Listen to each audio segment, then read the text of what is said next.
I did this movie. I directed Dirty Work in 1998. Oh, Dirty Work. Incredible movie. Yeah. Incredible. We're talking about working and thinking, and but there could be a sequel. Have you talked to Artie Lang? I mean, is Artie Lang all right? Artie's hard to get a hold of. Have you talked to Artie Lang? No.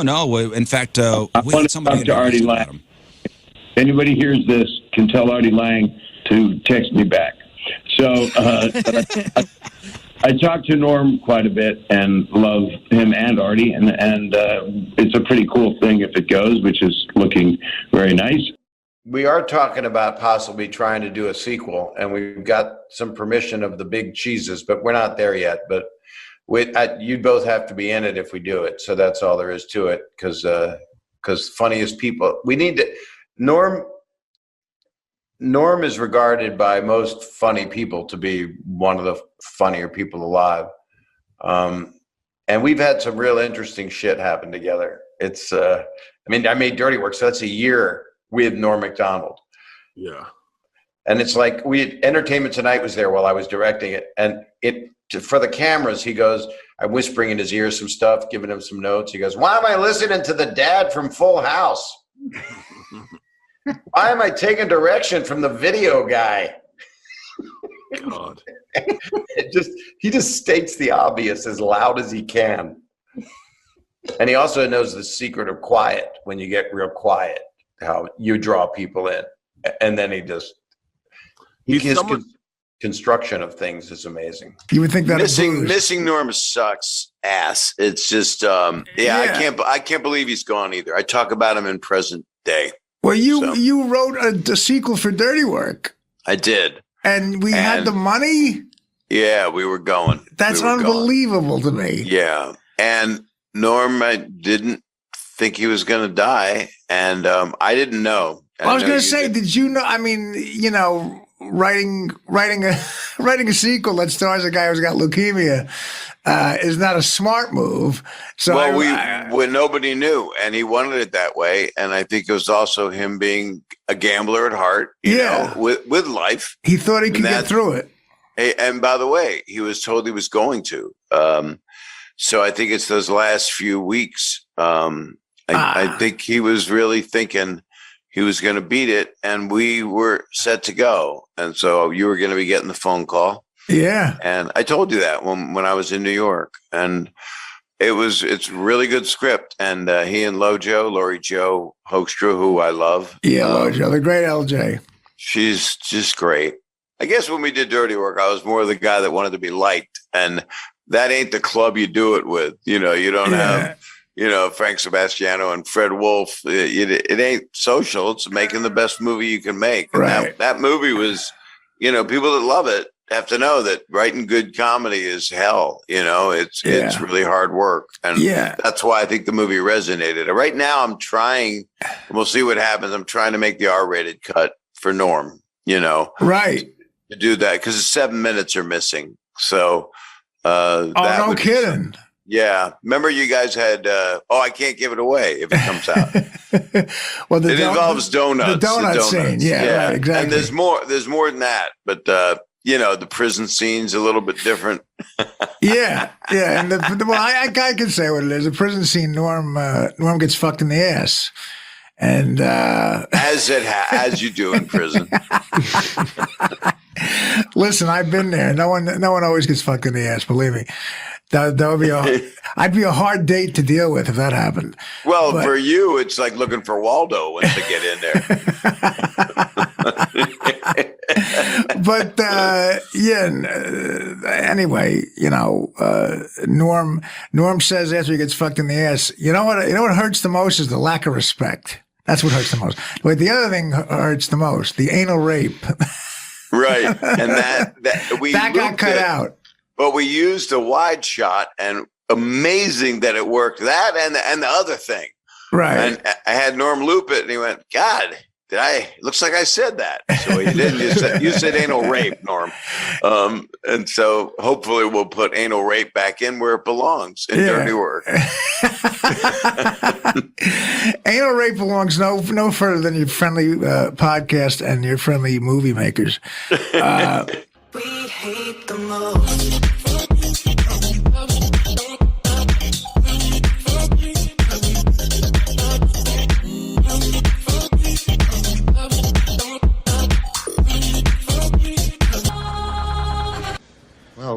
prison, you know, with prisoners. So what? So what? You know what prisoners do to each other all the time? No, what? You don't know? All right, let's go. Not you, Tubby. You sure you don't want him to?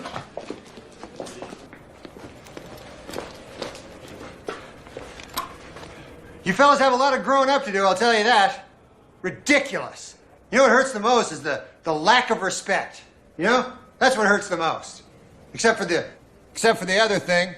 That hurts the most, but the lack of respect hurts the second most. Oh, do you know, on this blue cards, this is where we do our famous quotes. Because, you know, Janine Ruffalo, she does serious comedy. And then there's that comedian who got shot on stage. He does... You know what Johnny Carson said that was interesting? He said that comedians a disease, he called it. Yeah. When they become philosophers. he was referring it to George Carlin. But we do famous quotes on these shows. Yes. Okay. Would you like to read? Start? Huh? When did this start? It's a new... There had to be a first time that, you know. Oh, it's been going on for some... So this is like those infomercials where they make it like a talk show. That looks like it. That looks like an infomercial. And they'll have the one who's the host going, remember, you know, in the years... Didn't they have Danny Bonaducci? Oh, once? yes. Yeah. They make it look like a talk show.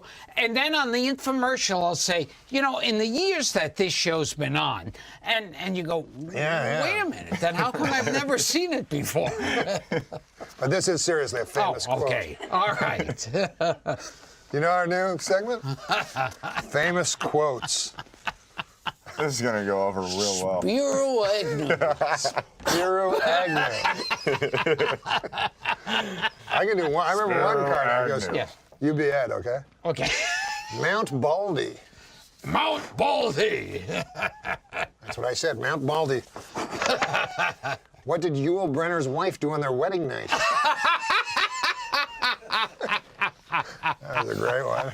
And what about like when you were a kid and you saw The Tonight Show and you go, Burbank, that's funny. Like you go, we're having an affair in Encino, and you'd laugh along, like, you know, even though you didn't know. And well, on Laughing, they'd always say beautiful downtown Burbank. Yes. And then you go, it must suck, it must be funny. Oh, yeah. So are you going to read your famous quotes? Oh, No. You read your... And then there was a joke that started after Carson was off the air already. Yeah. And this was, it was a popular sick joke. And that was Christopher Walken. And Christopher Walken. Yeah. What's something you never see at the Reeve household? Oh, God.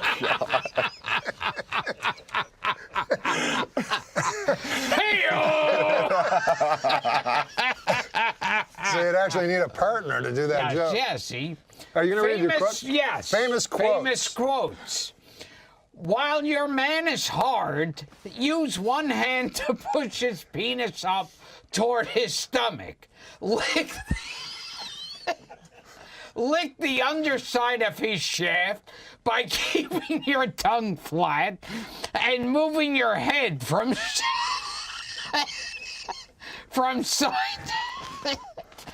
side to side to cover more surface area. Barbara Bush. Oh, that was Barbara Bush. I remember she said that in the State of the Union address. I found these in a book, Famous Quotes. This one I wasn't aware of. Well, let's give another one to Gilbert. Yeah. I think Okay. So, yeah. Okay. Famous quotes.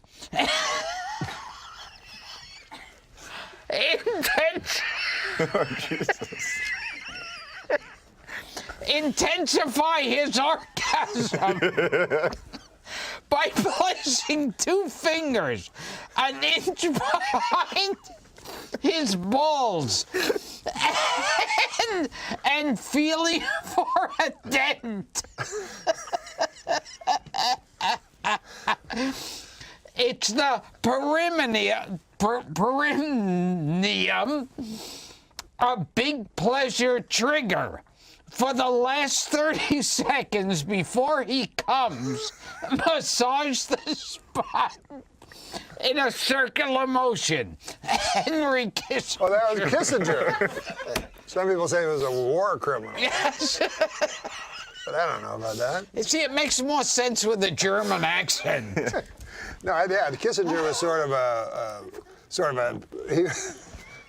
he went out famously with Jill St. John. Oh, yes. Yes. The show could do well in the 70s. Yes. See, this is kind of education. Yeah. Adam Egget, he doesn't know hardly nothing. And yet he's manager of the world famous Comedy Store.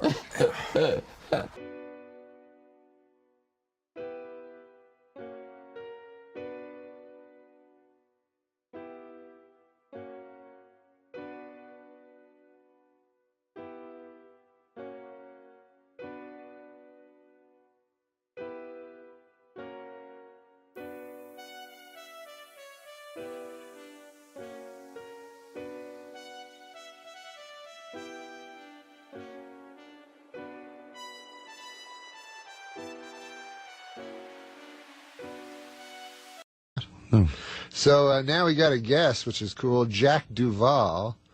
He's David Duvall's brother. Do you know the golfer? Is that true? Yeah. No. Oh, but that would be cool, right? Yeah. He almost won the U.S. Open. He's the president of the International Center on Nonviolent Conflict. That's cool. What's that mean? It means people power. Yeah? When people rise up and demand their rights. What, is that what they did in that movie Gandhi?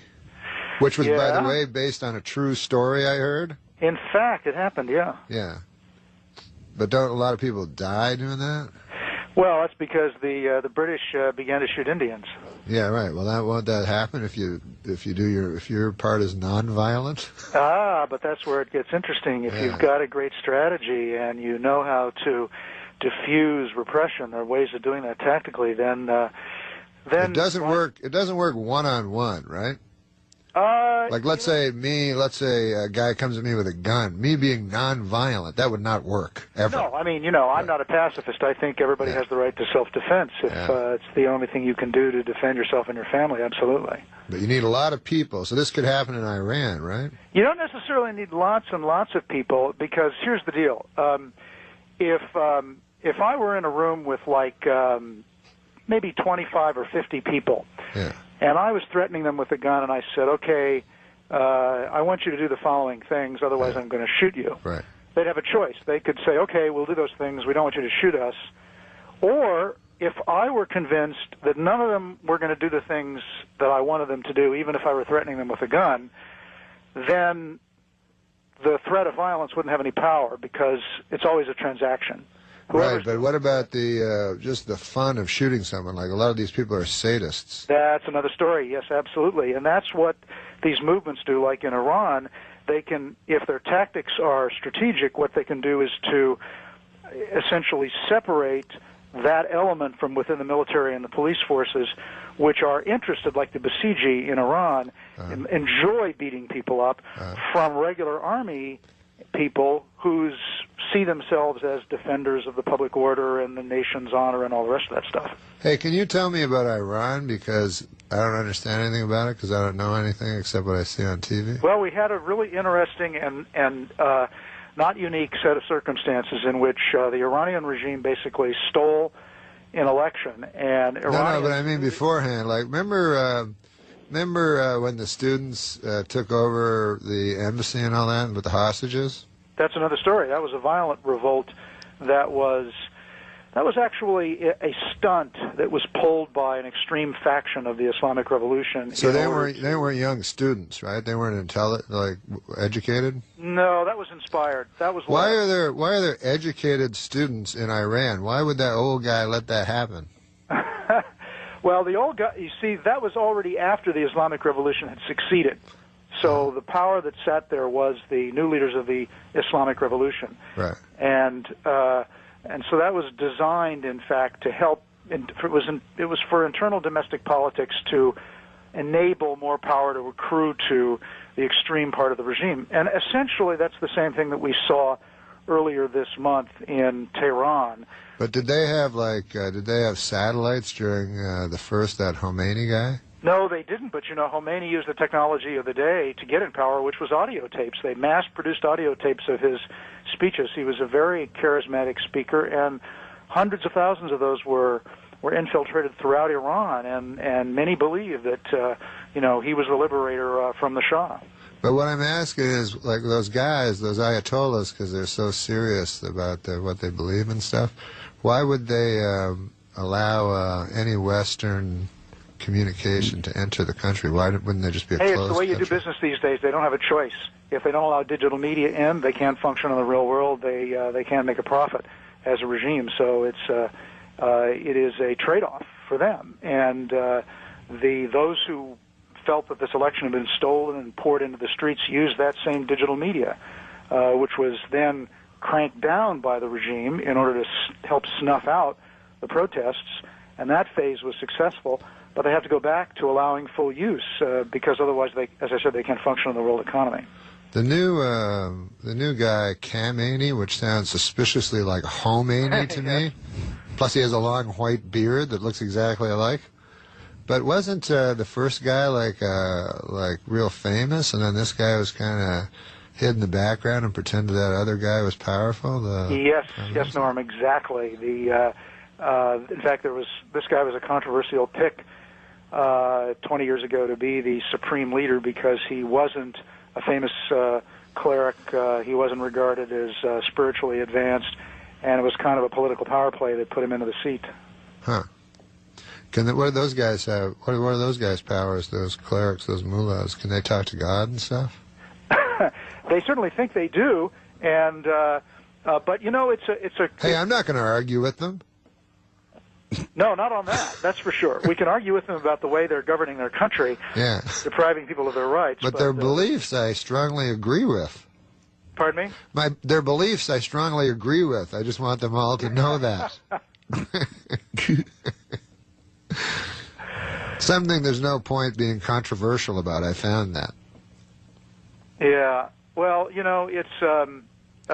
Anything that is supremely serious, as the supreme leader and his machinations are, we have to find some basis to laugh a little bit about it. And but when that guy stood in front of the tank in Tiananmen Square, was he an important person, or was he symbolically, but not strategically? He did something though. Something changed within China since he did that. I don't think so at the time, but I think that what that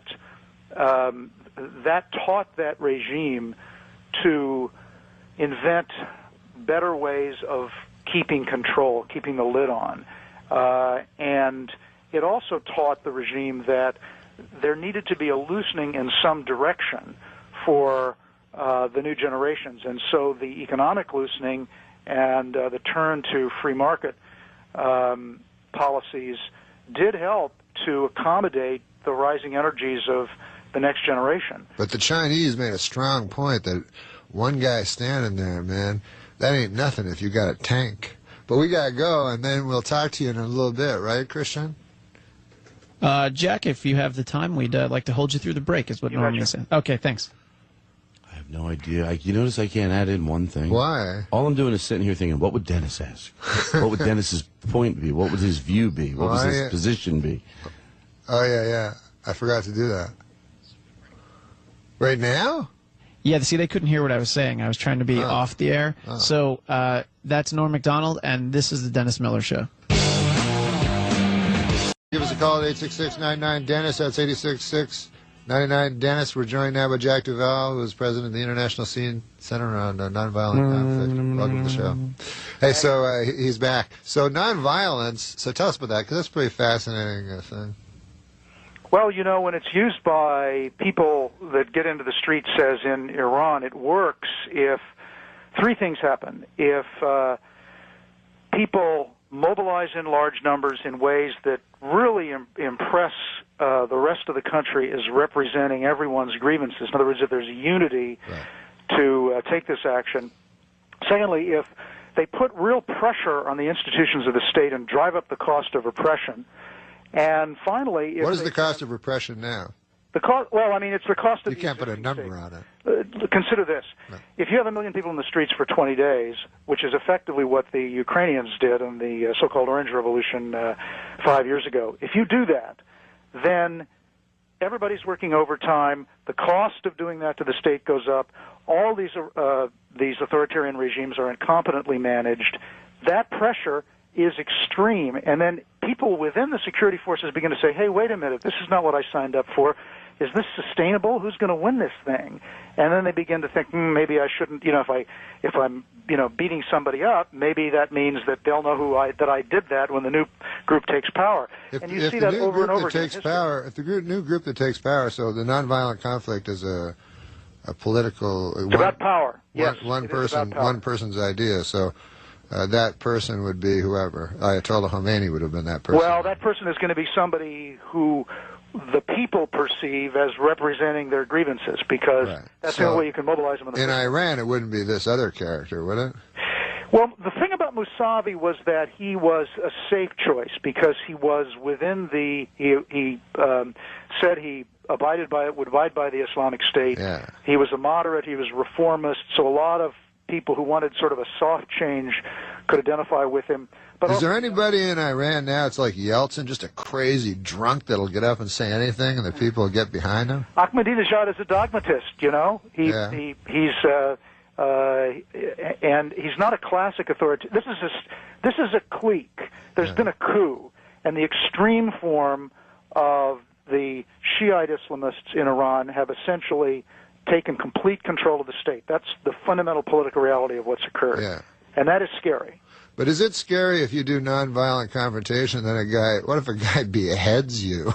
Do you at some point, struggle back? Hey, sometimes that can work for you, because the more outrageous the repression, the more angry people become, and then there's a fire next time. Right. So you got to be able to put your life on. It's almost like suicide bombings, except it's actual suicide, not homicide. In a sense, certainly political suicide. If a regime is too violent, then it really ends up, busting its bank. Because remember that old dude in the newspaper that set himself on fire? You mean back in the Vietnam War days? Yeah. I certainly do. Would that guy be the king of all nonviolent protesters, that he had reached this point where he could... No, because not everybody will do that, and generally the most effective nonviolent action is one that inspires imitation, and people. The other people want to do the same thing. Did you say immolation? Imitation. Oh, imitation.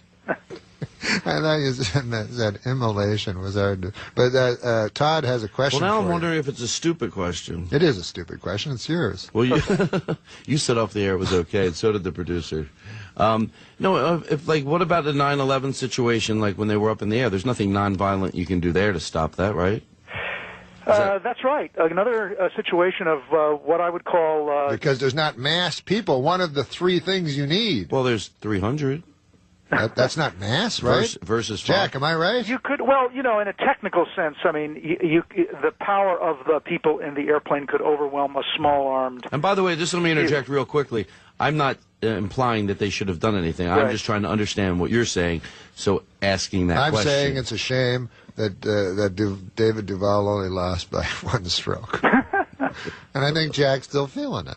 Actually, usually everybody asks me, well, do you know Robert Duvall? Oh, Robert Duvall, yeah. He's the guy. Actually, he had a brother whose name was Jack, too, and that guy I did know. Oh, really? So you knew Robert Duvall's brother, Jack Duvall, because you go to a convention of guys named Jack Duvall?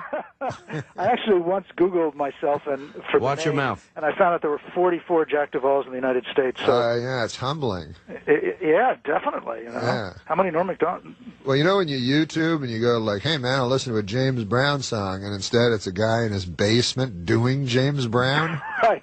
You're like, well, I didn't want this. Why is that number one? Although those music videos are great, sometimes there's an unknown, and it's amazing what they're capable of. Hey, Robert Duvall is an unknown in our next guest, Billy Joe Shaver's video. You know Billy Joe? I remember Billy Joe. Yeah, well, he does.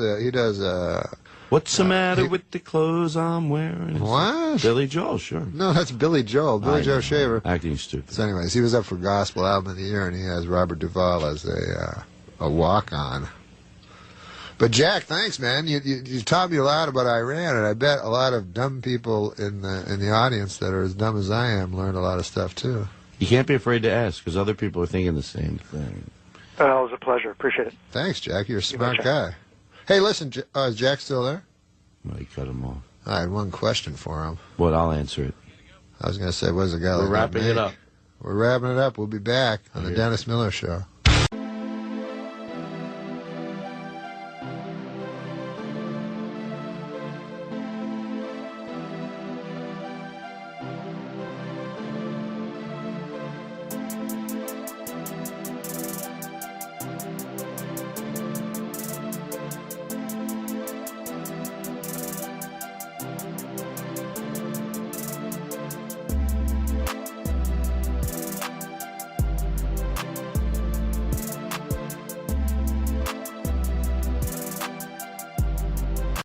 And on the American side, writer, critic, and broadcaster Joe Queenan, and from Saturday Night Live, Mr. Norm Macdonald is with us. So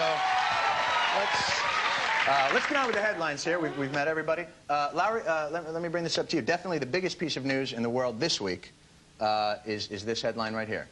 Take a look. Yes, She's Madonna now. It's about Madonna having a baby, which to me, with all the sex she's had, law of averages, I would think. So why do people care about this? The amazing thing, of course, is that she actually had the baby herself. Surely a woman with that degree of wealth would pay somebody else to look fat for 9 months. I mean, she's had to hide away, hasn't she, for her entire pregnancy, because, you know, most women, their ankles swell a little. This woman's neck swelled. I mean, you know, she looked horrendous. According to there's been much talk, obviously, about the naming of the baby, Lourdes, and the Vatican are not terribly happy about that. Did the Vatican actually have a response? Did the Pope come out and go, she did what? I think she should be congratulated on. Madonna should be congratulated on choosing this name, because here's a woman who's spent her entire life, basically, throwing open the door to her boudoir to any sexual pilgrim who happens to be passing. And so she calls her daughter. You know what? For all the talk of that, I don't know one guy who's done her. You know? For all the talk of, oh, Madonna has everybody, me and my friends are sitting around going, hey. But the sad fact is... Where's our turn at the deli counter? The sad fact is the one guy who has done her, as he so sublimely put it, he's been told that she's not interested in him anymore. So this guy has got to live with the fact that he's given birth to perhaps the most famous baby in the current times, in the past few years. Our savior. Well, precisely. Everybody knows that. That's what happens to every man after his wife has a baby. This is no exception. I think we've taken a turn for the bitter. Well, I think most women, after they've had babies, are less interested in their husbands for a while because they're tired, you know, they're worn out. Well, plus they've had like a 6-pound thing go through the birth canal. All right, well, let's move on, shall we? Before this really degrades. Joe, this seems to make perfect sense. Here's the next headline. Handguns outlawed. Now, this is in Britain. They've outlawed handguns. Why can't we ban guns in this country? What's our problem? Guns are part of folklore, you know. Folklore? Yeah, I mean, people have always thought, you know, the founding of the West and everything, and all the lunatics in America really believe that if you have a gun, you can defend yourself against the government if the government comes. So I don't think... But hoop skirts are a part of folklore, and we don't wear those anymore. You make a good point. Norm, would you ban guns if you... No, not in a million years. I got a gun. I own a gun. All right. That's a bit worrying, don't you think? Well, guns, This you guy got to has a have gun. guns on account of, what if another character has a gun, you don't have a gun? Now, that's an interesting point. Guns really are horrible, and they should be banned in all countries. You shouldn't have one. Oh, I would love it if I was the only guy to have one, to tell you the truth. Looks like Norm would be getting a lot of free lunches with that one. You see, it's called the right to bear arms, isn't it? Isn't that supposedly We have a constitutional right, yes. constitutional precept of the right to bear arms? But actually, it's the right to kill people. I mean, it's so simple. That's what a gun does. I think you're just bitter because our right people. that we had got us our country. I mean, let's face facts. If we didn't have guns 220 years ago, you guys would still be taxing the tea. But we had a couple of, you know, we had a couple of rifles. We marched down. You guys wanted to walk in single file. I don't know why you did that, but you did. And But perhaps if we hadn't if we hadn't taught you how to use the guns in the first place, then you wouldn't have been able to. Oh, yeah, like Geronimo didn't teach us how to shoot straighter than Lord Cornwallis. All right. Felix, we got some more headlines going here. Have you had one of these in England? Million Man March in England. Are there a million black guys in England to have a march? Or do they have like 100,000? I think actually there's about 5 of us. Oh my God. Things are pretty depleted right now, what with me being over here. The way it was perceived, certainly by the majority of people in Britain, was actually a little bit distorted, because I think there was this notion that it was some kind of anti-Semitic initiative, and that Farrakhan is viewed in that way. Now, I don't know enough about what he's been saying recently. No, I think he loves Jews. I've seen him. Yeah, in fact, the other day he had a bagel with a schmear. The guy loves the Jews. Now, I think it's stupid for minority groups, Jews and blacks, to like not get on, because hey, we all know about persecution. I stayed indoors that day. You know, I just try to stay out of the way when these seminal events occur that can't do me any good. See, I'm Irish American, and the great thing about being Irish is that you can claim to be a minority, but you still control the police department. So you don't have to worry about anything. Let's go. Finally, Norm, this looks like the election has finally got exciting as Bob Dole got dirty. Gloves are off. What took Bob Dole so long to get nasty in the campaign? It took him a long time to get his gloves off because of his one arm that doesn't work. So he's like, oh, can you help me with my glove? It's coming off here. Very well.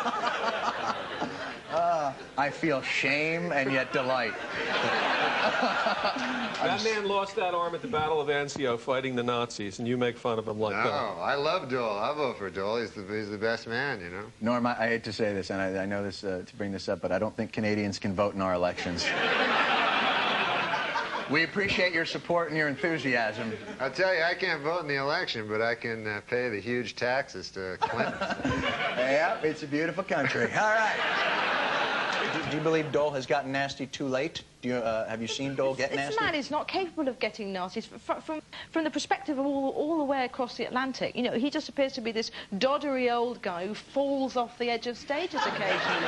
And that is largely what we're seeing. Well, you see, Dole has got a bad image problem in Britain, really, because Dole means unemployment benefit in Britain. Yes. So it's like, hey, I'm going to really sort the economy out. My name's Mr. Unemployment Benefit. You know? Doesn't compute. I think Dole didn't go on the attack as much as he could have, because there's scandal after scandal after scandal with this Clinton character, you know. Yeah. And I was reading one this morning. They said Clinton, apparently back when he was governor of Arkansas, you know, back then, he got real drunk one night and apparently had sex with Hillary. Well, let's see what all this negative stuff is about. They say Dole has gone negative, and in Britain, apparently, a picture of Tony Blair with red eyes caused a major controversy. But in America, viewers have been exposed to $450 million worth of political ads, 90% of which are negative. So are we just mean people? You know, why are we being shown these things? Let's take a look at some. Dole voted to raise payroll taxes, Social Security taxes, the 90 income tax increase, $900 billion in higher taxes. And look closely at his risky tax scheme. He'd actually raised taxes on 9 million working families. Bob Dole, 35 years in Washington, 35 years of higher taxes. We send them off to school, and we worry. Teenage drug use has doubled since 1992. And Bill Clinton, he cut the White House drug office 83%. His own Surgeon General even considered legalizing drugs. And in front of our children on MTV, the president himself. If you had to do over again, would you inhale? Sure, if I could. I tried before. Bill Clinton, he just doesn't get it. But we do. They say American people hate negative advertising, but yet it's shown to work. So what's the...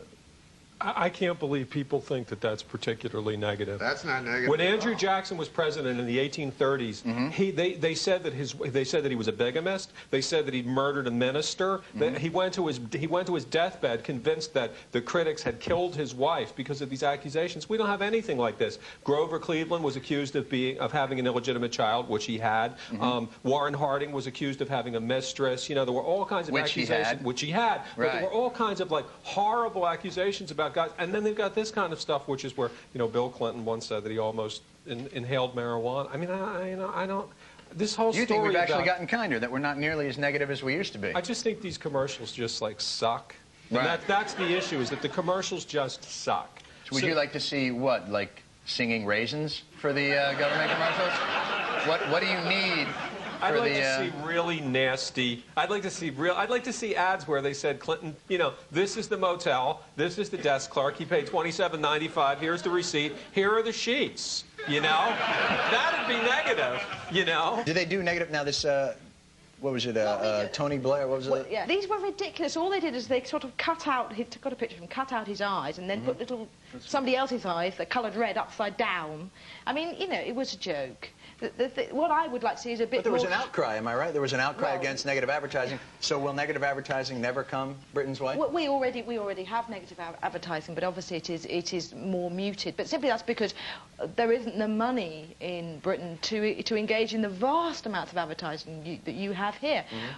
But we also happen to have much better advertising for other products. Our ads are far better than yours. I mean, But our products are far better than yours. No. You know, like we've got cars. It's got a point. What would you rather have? A song about a car or a car? You know? I think we've really been able to foster some understanding here. I expect to fire on Yorktown any minute now.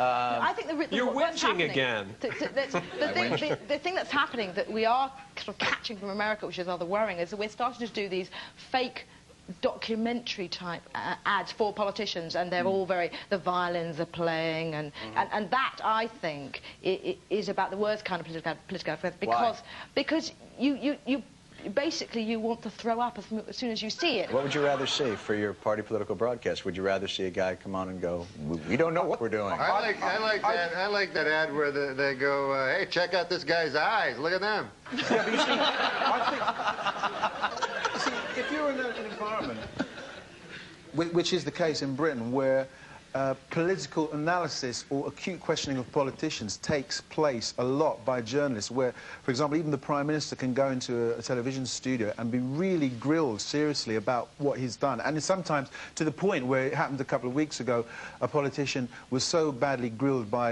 a journalist that he rang up the BBC saying, what the bloody hell is going on? How dare they speak to me in this way? If you've got that kind of rigorous political examination of what's going on, the advertisements become irrelevant. We don't have intelligent journalists like that. We have people named Koki. You know, we have, like, the President of the United States comes in and gets interviewed by somebody named Koki. And Koki asks really hard questions. Then, you know, no politician in America would submit to intense grilling because we don't have any journalists who do that. We have, you don't think Sam Donaldson is a relatively intense journalist as far as politicians are concerned? Not by English standards, no. Those guys are really tough. Everybody over here is a cream puff compared to them. Right. They are.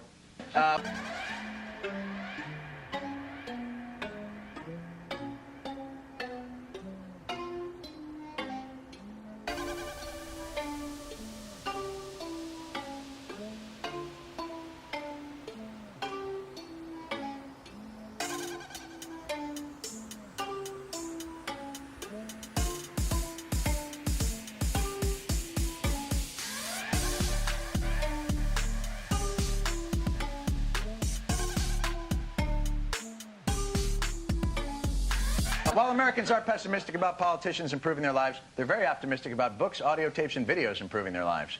Yes, the self-help movement is alive and well, with many Americans believing, I could do anything if I only knew what it was. We asked Lori Pike to go and talk to some losers who buy this kind of thing. How do you create an extraordinary quality of life today? All right, let's see what we got here. Handbook of coping, that'll be useful. Panic no more. Nasty people, how to stop being hurt by them without becoming one of them. I'll try.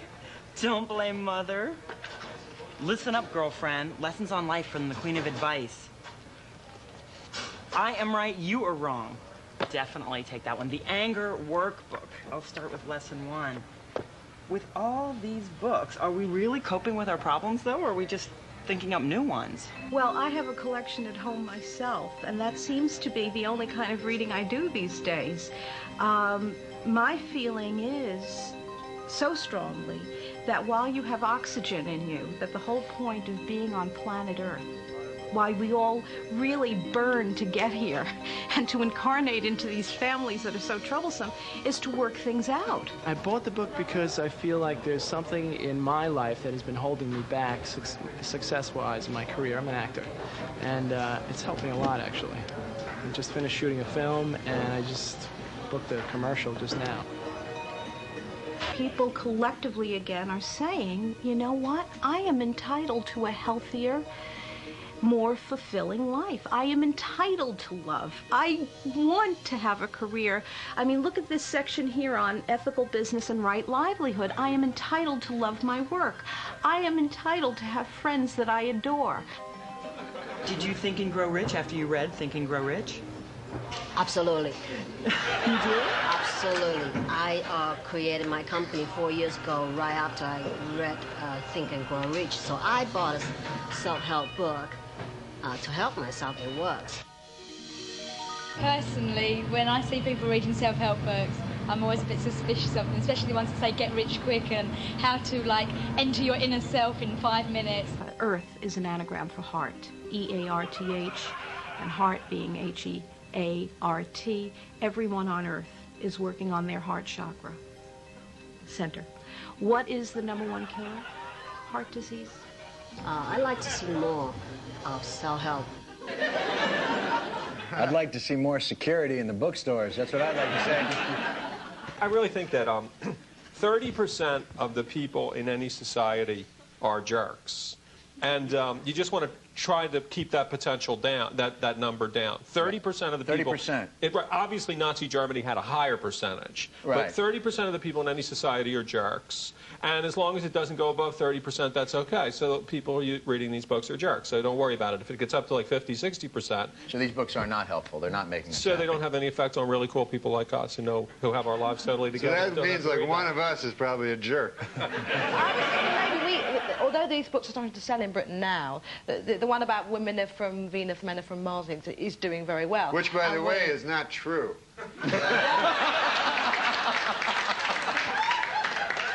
These self-help books are very, very American, because if you read our advice, most of our agony aunts, they're very sort of like, dump him, he's obviously no good for you, and go and find yourself another man. Whereas if you read these books, it's all like, well, what happened in your childhood, and what kind of personality you're in? You know, this is all useless information. Nobody wants to take responsibility, you know? It's always like, hey, my dad, anally raped me or something, you know? I mean, who of us haven't been anally raped by their fathers? I mean, really. Yeah, you should get over it, shouldn't you? American self-help books are all about getting rich, and because English people have such lower expectations, like you don't have books like How to Get Rich in a Year. It's like How to Get 5 quid ahead by Thursday. You know, How to Win 7 pounds in the lottery. It's actually How to save 40 pence on that next sandwich. You see, actually, in Britain, the notion of self-help, it's not like, hey, all this stuff about finding your inner self and all that. It's things like, hey, you know, I really want to learn to make really good mayonnaise or something, or it's pragmatic. You're saying you're pragmatic. Or grow nice turnips, or great big cucumbers. You know, something that's useful. You see, there's a whole notion that. Well, do you think it's the context of the society, in that we've had it so easy here in America that we've had a chance to become this self-involved? Whereas, let's say, for instance, Britain, or for instance, Japan, where they had an atomic bomb dropped on their heads. If you have an atomic bomb dropped on your head, it's hard after that to go, well, I'm afraid to love. You know. I was surprised to see on the film that there were men buying these books, because certainly in Britain you'd never get a guy buying any of those books. In England, you're encouraged to be emotional about very little, or to express emotions about very little. One of the things you can be emotional about is sport, occasionally, football particularly, or animals. You know, you can get excited or emotionally in touch with that. Right. Perhaps I said the wrong thing when I said excited with animals. I didn't mean that. But you can get emotional about them. I mean, like, you could be talking to yourself in the street and, like, going to the toilet in your trousers and, you know, kind of totally insane. And everyone goes, oh, well, yeah, High Court judge, you know, fine, you know. But if you're sort of even mildly thinking about going to therapy, oh, well, you're a nutter. You're a complete nutter. So there's a strange imbalance. It's almost like a prejudice against it. Because self-help, in essence, you wouldn't need a book, would you? I'll tell you a good self-help book. Yeah? Holy Bible. Worked for me. Norm, I know you. I know you've never seen the Bible. I've seen the Bible, those hotel rooms you can See, that's an interesting point, though. If you're not in therapy and you're not taking drugs, where are you going to go to ease your pain? Perhaps the church. Unlike in Britain, religion in America, big business and growing. So if you need a few tips, here's how the church is aggressively wooing new customers. World Reach. It's about preaching the gospel. It's about producing television specials. It's about providing hope through Operation Blessing. But mostly, World Reach is about Jesus. Father, in the precious holy name of Jesus, we pray right now that your power will come into the lives of people who are watching this program. All it takes is just 65 cents a day, $20 a month, because Jesus is the answer. Touch their bodies, heal them in Jesus' name. Restore that skin to normal. In the name of Jesus, receive an answer to your prayer. Terry, do you have something? You've suffered for a long time from a ringing in your ears that's very annoying, and God is releasing that for you right now. Seeing what appeared to be a golden opportunity to share the gospel with a fairly captive audience, Pastor Perry Harrison started using the church's loudspeaker to expose the students to Christian music. The Lord right now is setting you free from that terrible pressure in your head. In America, we're spoiled. And we have everything in abundance. But here, they don't have anything. And the most we can give them is hope in Jesus. Now, if you prayed with me, that's the most important prayer you ever prayed. I want you to do something about it. I want you to call us, tell us you prayed. For those who contribute, we have something called Jesus is the Answer. And we also believe in the Great Pumpkin and the Tooth Fairy. Well. Norm. Yeah. In the United States, religion, big boom in business now. Are we just a pure and moral people? Is that the situation here in America? I don't know. You know, like you always hear people saying they're Christians, and then they don't read the Bible. It's insane. Well, they say 90% of people have a Bible. Have a Bible, but you figure you read it. You know, like, I mean, they get the Bible, and it's supposed to be the Word of God, and they go, yeah, I'm going to get to that. I'm reading this Grisham thing first, and then I'll get to the God thing after, you know. God, he wrote a book, too. Is religion in decline in Britain? Is it, because here it's obviously booming. I can't tell you how stunned I am by the fact that you even have that on your TV. What do you mean? Jesus is a competitive business in this country. You got to have a band and a good choir or people don't show. It's not enough to, you know, cure pleurisy. You got to have good music in there. Is it just... Go on. Go on. You see, this is English, you see. No, go ahead. It's so polite, I'm moving on.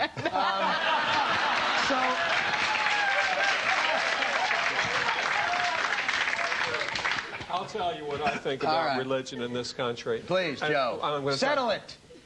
This is the only thing that embarrasses me about America. I think America is just so great. So when like French people say, but you have guns and you kill people, figure, well, who cares? So what? We didn't collaborate with the Nazis. And, you know, so you've got all these things that you know, people would criticize America for, you know, violent movies, things like that. And I think that they're just fine. But the religion thing really is embarrassing because, you know, you see this guy, this Huckleberry here, this Pat Robertson, and the guy ran for president. I mean, he's an idiot. He's a buffoon. He's a village idiot. And he's on television every night. He's got his own cable channel. So, you know, it is embarrassing. But the most interesting thing about religion in America is that nobody who goes around America really thinks Americans are religious people.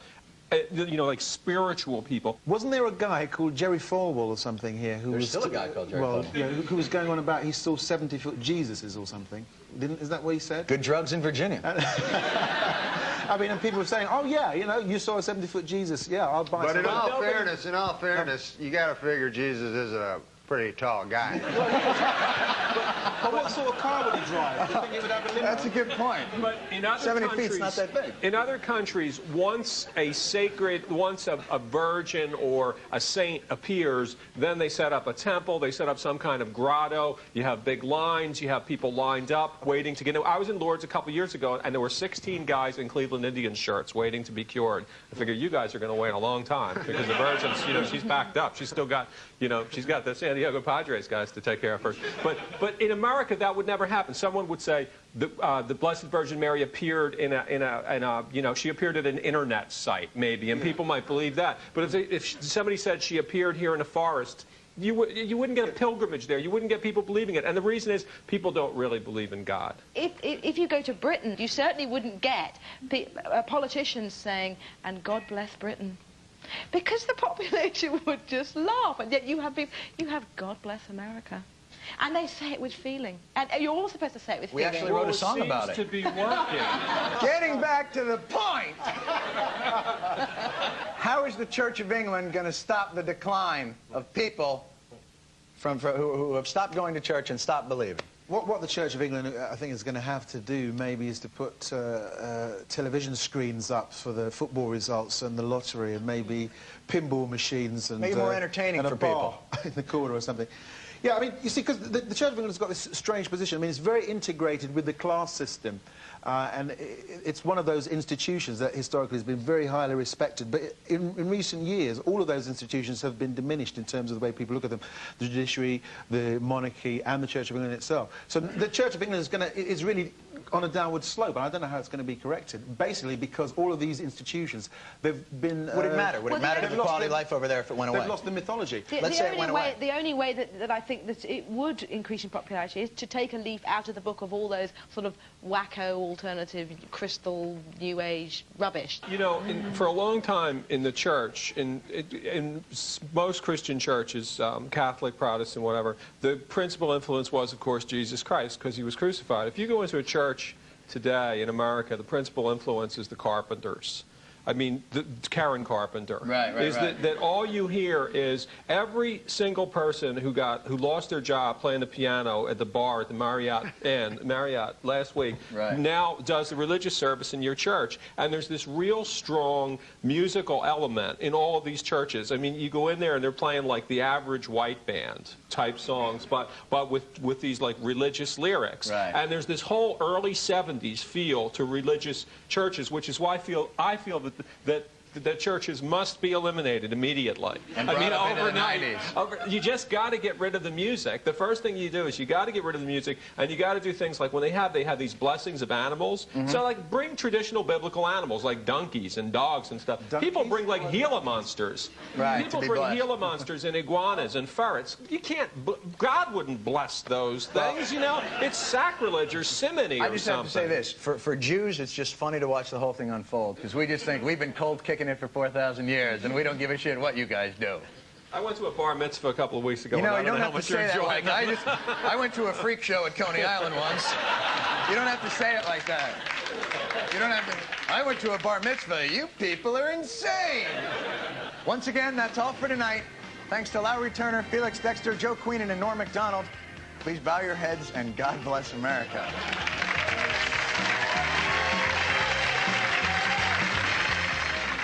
And there'll be more burning issues from both sides of the Atlantic in 2 weeks' time.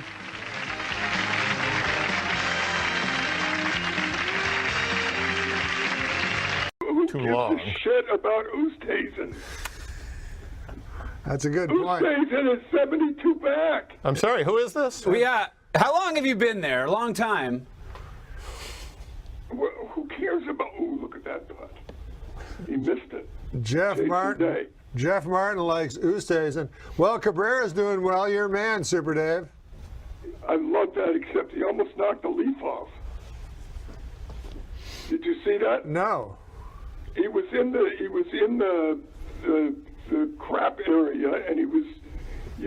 Haven't you been watching the Masters? Yeah, he couldn't. We watched. He couldn't quite take a full swing. Oh, you mean he couldn't? No, but they said if he knocked the leaf off, it was a penalty. Oh, really? He was in the area there. Oh, you said that, It's a penalty if you knock a leaf off. Wow. What kind of a stupid game is this? Wow, I didn't know that. Chad Drew knew that. I didn't know there was a penalty for knocking Chad a leaf didn't off. know that. It's technically improving. Knocking a leaf off would be the same thing as breaking the whole branch. Oh, you mean knocking a leaf off in the practice swing? Yeah, that's what. No. If he had knocked the leaf off in the regular swing. Oh, is that true? The leaf hits there's Ulfhosen or whatever his name is missing a butt. But if who is this guy right here? That's Thorbjorn Olsen. What is his name? Thorbjorn Olsen. You think Freddie still has a chance if he goes into the clubhouse even? No, I think there's people under par. Uphill battle. I think Mickelson's out. He's like 15 over. Freddie, I don't think he's going to head to the practice range. What happened to the 14-year-old? Where is he? He shot 75, so he did better than yesterday. Boy, is he unbelievable. Is that something? 75. That is just unbelievable. 14 years old, 145 pounds. People don't understand that. People don't understand that. They say he's 145 pounds, just soaking, glistening wet. Well, I don't think we have to get into that. That's what they say. I mean, what do you think this is going to the coach at?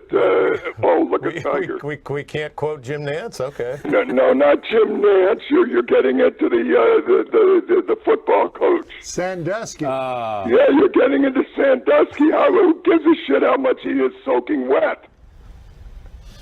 Jeff Martins. Hey, who's this? Look at this. This is Brad Snedeker. I know the Snedeker needs this shot. If boy. Snedeker can get up and down, I bet he picks up a stroke. This is where Oosthuizen last year. What a beautiful shot by Snedeker. What a beautiful shot by the Sned. And Snedeker could pull to within one. Good. I'll tell you what they said, though, is the guy that's working him is tired. The puppeteer. Oh. Super Dave, serious question. I know you're rooting for Cabrera, but would you rather have Cabrera win in a walk or an exciting finish with someone else You winning? know what? I just love his life and what he's accomplished and what he did coming from, really poverty, unbelievable. I'm just so rooting for him. All these other people, they're brilliant golfers, but a lot of them are privileged. I just love Cabrera's story. And I love the story of Tiger and Nealon. Tiger and Nealon's a great story, too. Isn't that a great story? Doesn't that bring tears to your ass? Well, Cabrera will try to save par. He has only one bogey on the day. Have you been doing this all day again? You know what's interesting? I went to my phone and I watched 2 minutes of the podcast, and you were eating on camera. Your mouth was filled with food like a chipmunk. The and podcast you were talking on your phone, wherever you but are. You were talking with food in your mouth. Oh, he's going to miss it. Oh, he missed it. Cabrera will save for bogey. But yes, we are available on apps and so forth. Why were you talking with food in your mouth? If you have a cellular phone, just why are you the host of a show with food in your mouth? I've never seen that before. You've seen it here first, folks. There's Day. Look at that. Oh my God. You don't think there's planes overhead? Jason Day is on the green. This guy doesn't he bore you a little, Adam Scott? Yes, he bores me a little greatly. bit, yeah. But Brad Snedeker has never looked afraid. I mean, this final pairing, this final pairing has shown no nerves at all. That was an exciting shot from a boring man, though. If he makes that, that'll be nice. Norm? Yes. Why are you speaking in that kind of tone, like an announcer? I'm not speaking like, well, I am an No, you are, but you're talking like you're speaking over the crowd. There's no crowd. Okay, come on now. Oh, Snedeker missed it. The Snedel missed it. Snedeker, he had a chance on tour. He had a chance and he missed it. Oh my goodness! And he's two back. A golden opportunity to pick up a stroke. He could have picked up a stroke and he missed it. Or is he three back? Two, because Cabrera bogeyed as well. This guy could win it. Bo Van Pelt. This is hard to believe. He's only two over. I think he'll hit a good shot. No. Not bad. Look, he's happy. Does Super Dave want to hear a golf joke? Super Dave, Chad Drew has a golf joke for you. Great. Your phone's starting to break up again. This is why I didn't want to call today or call. Your phone's breaking up again. Chad Drew has a golf joke for you. He can hear you, not me. Are you ready? What? Yes. Thank you. An elderly golfer is talking to his seriously ill wife. If I die, she asks, would you remarry? Maybe, he allows.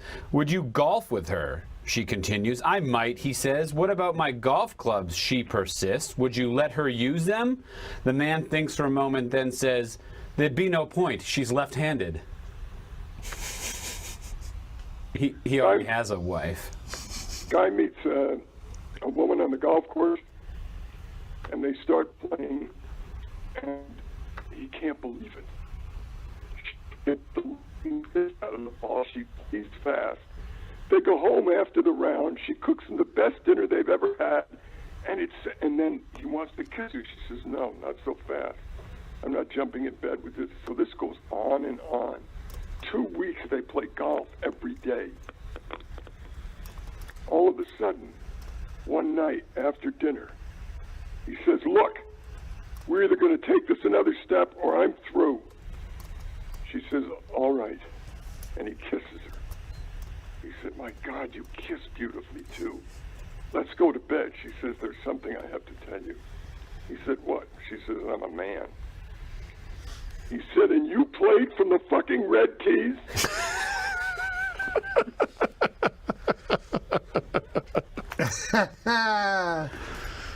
All right. Leishman. Who's this? Is this the Leisher? It's Leishman. He made it. Well done. The Leisher made it. He's an exciting player. I could go the rest of my life without ever seeing him play. Don't you agree? I agree. What do you make of Snedeker missing that putt? I thought it was a choke. Oh, look at Tiger. What is he doing today? What is going on with him today? Well, he's going for it every time. This will be on the green. Chad says this will be on the green. Chad Drew has just said this will be on the green. You know what they just replayed was what's-his-name's shot from last year. Wasn't that the greatest golf shot in the history of the world? Bubba Watson. Yeah, where he hooked it around. Mm-hmm. You know what gets me a little sick is when they say he's going to take a 5-iron hit at 238. Yeah. Okay, watch him. If this were me, it would hit the tree, hit me in the face, and I'd be in the hospital. Watch. That is unbelievable. Okay. Let's see if that comes around. It's amazing. He was sort of hoping it would go a little right, like even off that lie. Your connection is breaking up again, and I can't go through this. It's emotionally disturbing. Look at this guy. Look at Mickelson. Yeah. Boom. That put him back in the hunt. He's 12 back. No, he almost hit the this was the shot where he won the Masters. I know, and he jumped 2 inches off the ground. No, this was the second one. He missed that putt, believe it or not. What a shot, though. God, these guys are unbelievable, aren't they? Your best shot is only as good as the next one. That's what my old golf coach used to say. Oh, my God. I just lost all ability to ever get a hard-on again. Look at this shot. Watch him watch the ball. Look at his eyes. Look at his eyes. When did you last do that, Norman? Look at a black man's eyes? Yes.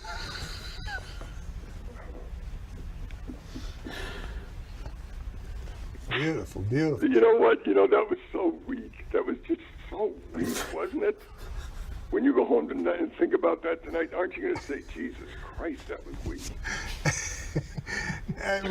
All right, Jason Day for a birdie, and he missed it to the right. Jason Day has spent most of his time kneeling down with his hand to his face. I hope we have interceptors ready. That's all I can tell you. Adam Scott still trying to get involved here. Nice putt, Adam. The hole's to the left, ding dong. Jesus Christ. Wouldn't it be great if he pulled that glove out and it was a long white glove like Michael Jackson? Here's the Schned after missing that putt. Long par 4. Snedeker is... Why are you talking that tone still? There's no crowd. There's no noise behind you. There's no one listening. Why don't you go back into your own voice? Like when you said to me, am I looking in the eyes of a black man? Watch the Schned miss this putt again. Right to the right, you choke. A little decel? Unacceptable. Unacceptable totally. Watch my man. Watch the Cabrera here. Here's Cabrera. He'll go in the woods, I believe, on this one. I don't think so. You want to know why he plays so great? Because when he was a kid, and even as a man, he was chased on the golf course by the police. So he had to hit and run. That's why he plays so quick and so beautifully. He was being chased by the police? Wait a minute, look at Sergio, he's still in it. That's unbelievable. How did he come back? How did he come back? He's going to... Wow! He's going to... Someone's going to hold that out in the final books. I'm telling you. What hole is this? That's 15. That's 15. So he's going to get the 4 under with 3 to go. There's Mark Leishman. He's got a pitching wedge. Look out of here. 700 yards.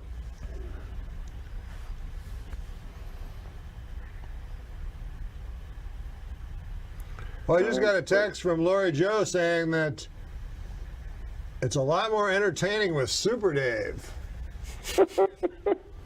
I love Lori Joe. I can't believe she has listened to this whole thing. I mean, she must be going nuts. Look at this putt. He missed it. Who's that guy again? Olsen, Morgan. What's his name? Thorbjorn. And they call him what? The Black Bear? What do they call him? He doesn't have a nickname that I know of. Do you know? Yeah, they just gave him one. They call him the something bear. Hey, I played this hole, and if you guys could play this course, the back nine, the first time you play it, it's just unbelievable. You can't hold the ball on the green. I can't. Watch this. Watch this. It's inappropriate to ask him how he got on there. What a garbage shot that was. See, he can't come back now. It's over with after the putt.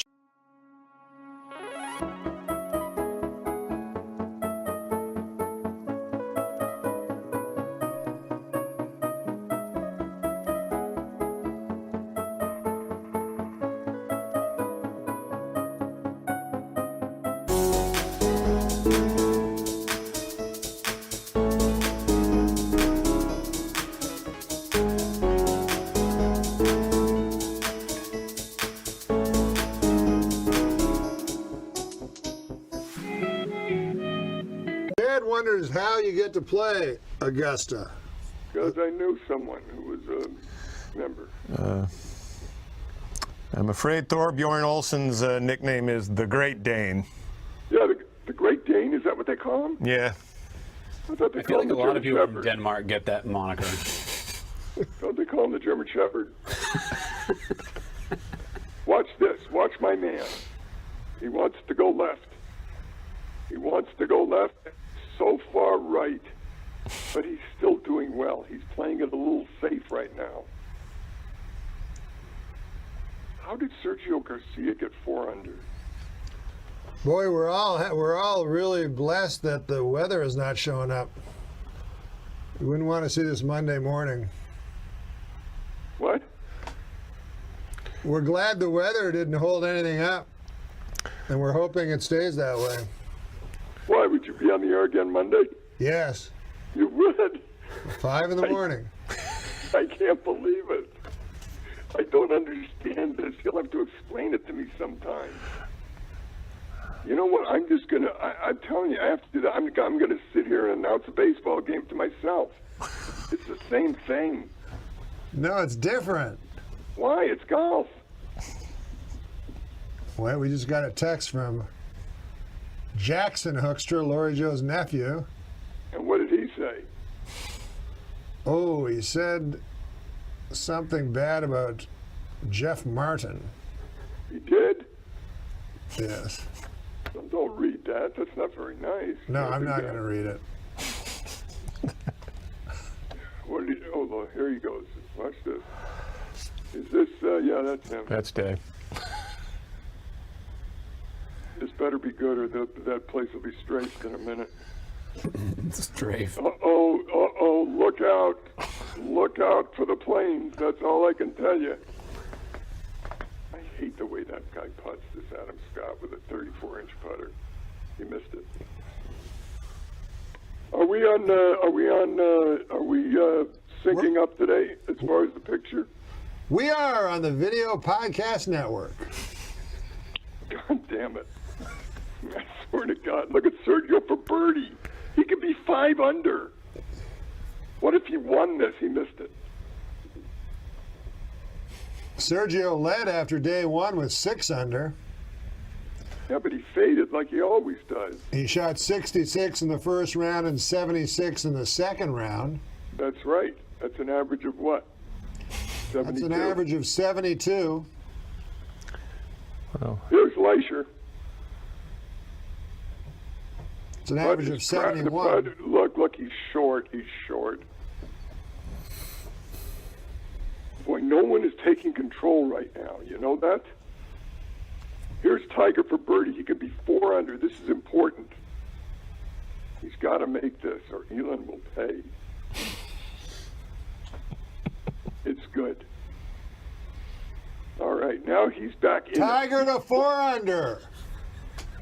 Don't count him out. He has 5 to play. Are you that far behind me? Now, Sid Youngers called in earlier and said the winning score would be 9 under. He seems to be in the ballpark, but who's Sid Younger? What could I mean, if you're hoping for Tiger Woods, why are you talking at that range still? Why are you? No, I'm saying well, so you're going to hear. No, but you're at a very high pitched. Announcers yell over the crowd. There's no one there. What wins there's this? 2 guys in the booth with you, and there's no one there. What wins this? Is Cabrera? I don't know. Watch the Schnetty. Look at the Schnetty. He needs a birdie here, and he's Oh my goodness! Dear. Snedeker. Oh, the wheels are falling off the Schnetter. Best putter on tour. Not anymore. And you just saw him mouth wow. If you can lip read, he just said wow. He did? Yeah. I didn't know you were allowed to cuss. Isn't that a stroke? Well, what's his name say yesterday? Drops. You have to disqualify yourself. Like Snickers or no. Coocher. What did Coocher say? What did Coocher say? He said, "Oh, you stinker." Oh, stinker. He said stinker? Yeah, well, he hit a bad shot. He hit a bad shot. He called it a stinker? No, like he was talking to himself, I think. He said, "Oh, you stinker." These guys are such gentlemen. It's insane. Isn't it? Well, I mean, Tiger can use coarse language. He said the F word before. Huh? Watch Angel make this putt. Language? Yeah. Who? Watch Angel make this putt. Look at this.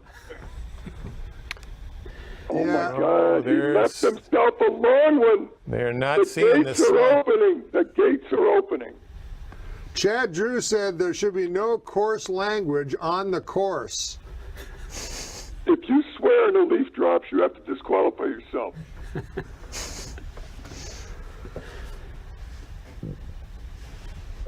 Boy, Snedeker is going to need all his putting ability for this one. Yeah, but you know what? That's not a gimme for Cabrera either.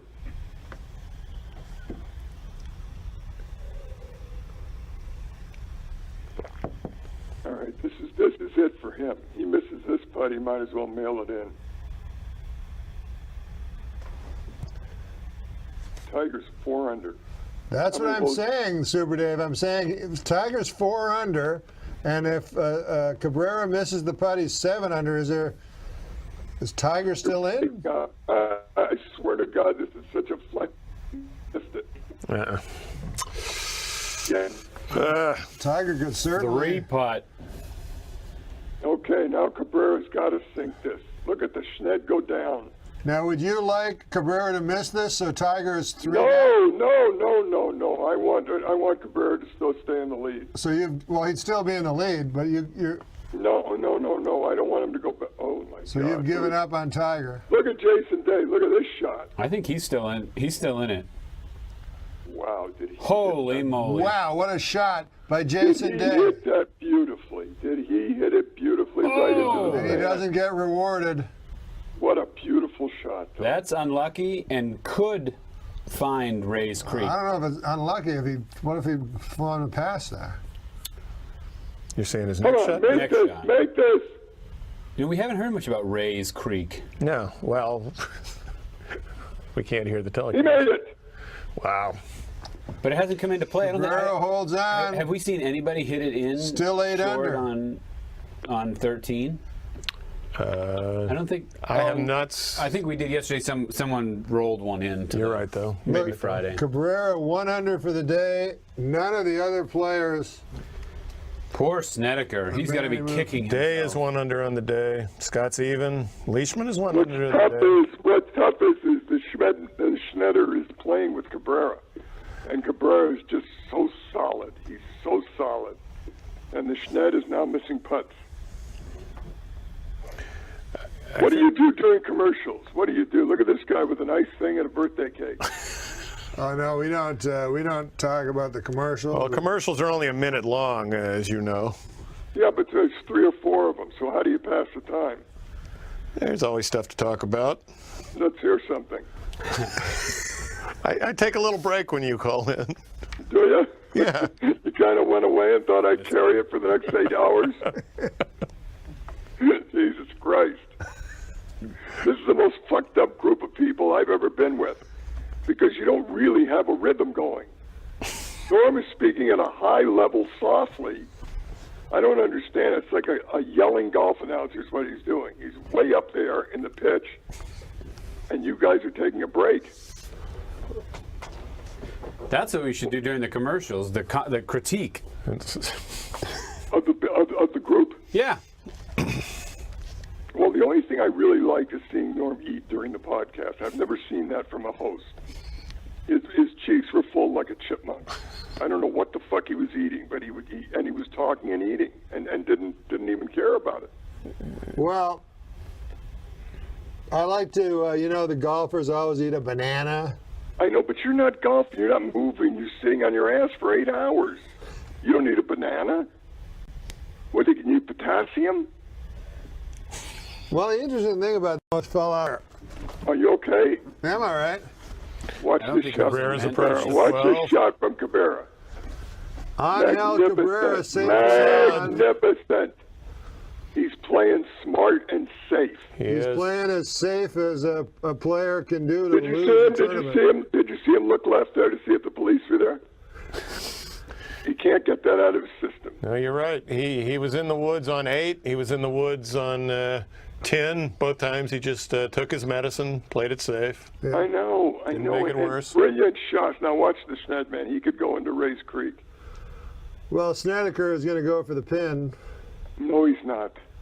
Well, we'll see. If he goes for the pin, it could be all over. Look at his caddy. When did he get out of jail? When did he get Jesus The Christ. spectacled guy? No, he's got beard and fucking, he's just in prison or something. He's got a lot of... Look this at looks that. like a very Look good at that. That's an amazing Look at shot. that He's sand already hauled shot. one out of a bunker today for eating. Oh, That's my right. God, is that beautiful. Halt You know the who we have to plane. thank for Stop that? the Mother strafing. Nature.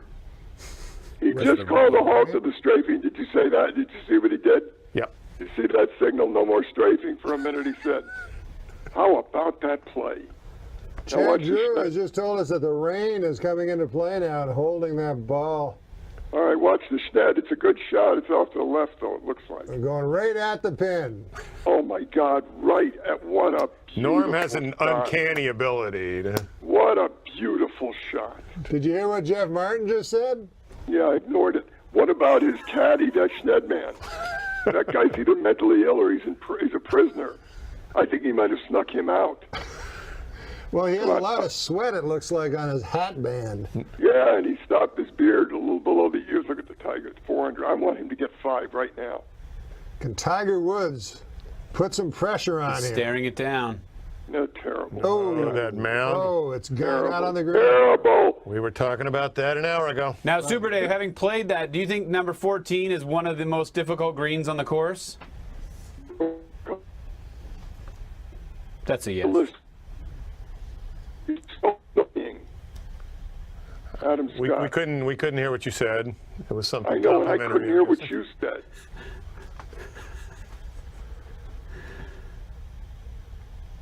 Okay. Oh, wow, he blew it past the trees. He's actually in very good shape, though. Yeah, but I don't care about him anymore. Did you hear what Chad Drew asked you about playing Augusta the 14th? And No.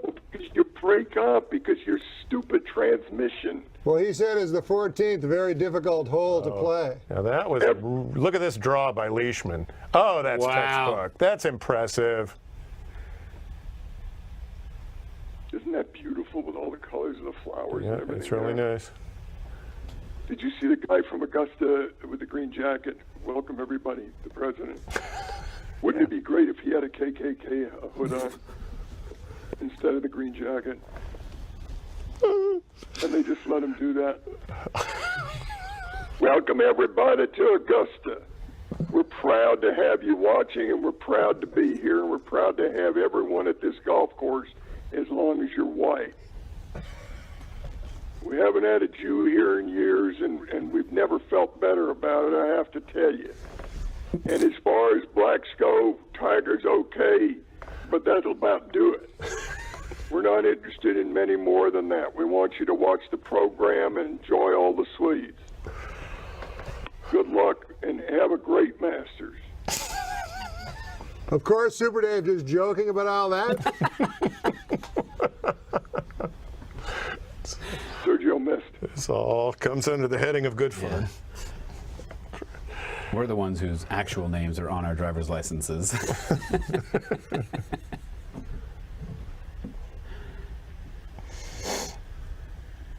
Who is this guy playing with Sergio? That's Mark. Oh, that's the guy. No, it isn't. Is it Bo That's the Van guy Pelt? that made the hole in one or whatever he made. That's Bo Van Pelt. Bo Van Pelt, yeah. Okay, this guy needs a bogey, the Duke of Hazard, whatever his name is. He got it. The Great Dane. Thor, boy, you know what? You ought to pick one name. There's too many names there. Thor, Bjorn, Olsen. The hell is he? And look at his caddy. Here's Angel Cabrera for the long birdie, and this has 3-putt written all over it. Oh my God, it's good. No, it's not. It's short, but it's beautiful.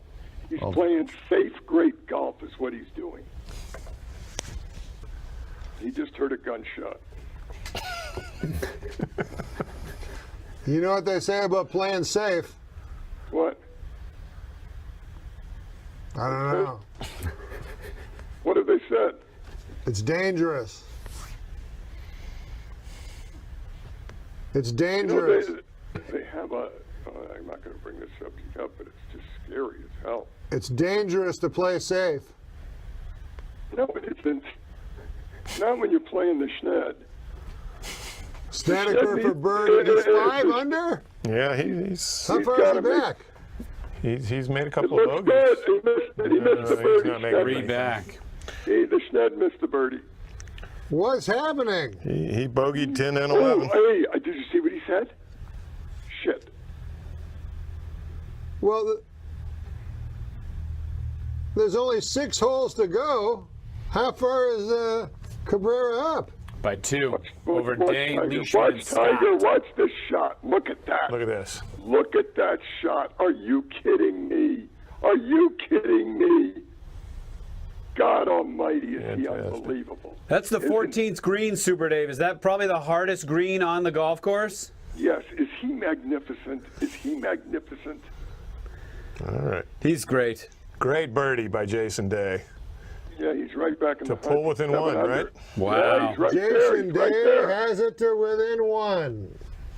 This guy can play. This is an amazing shot. Yep. Guys really put it in the is. water from there. It really is an unbelievable shot. Well, he was helped out by Mother Nature. Right. What? The green's softening up. I'm going to take a few looks at this one. Look at this. This goes in. That was not today, by the way. It was earlier today. It was earlier today. Earlier today, yes.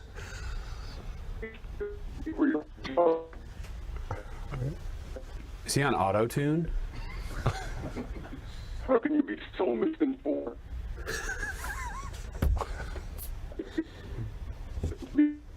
It sounds like I wish he was on auto-tune. Chad Drew says it sounds like you're on auto-tune, Super Dave. Or break up. I can't say anymore. The connection's bad. We're missing these compliments. Yeah. I don't know what's going on. I don't either. What does it cost to get a decent connection in today's world? Oh, there he is. I don't know. I mean, everything is wired up. Why do you have a bad connection?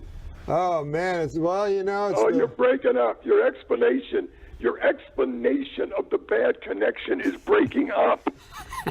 Do you know how annoying that is? And don't answer me in the announcer voice. Do we know how what that is?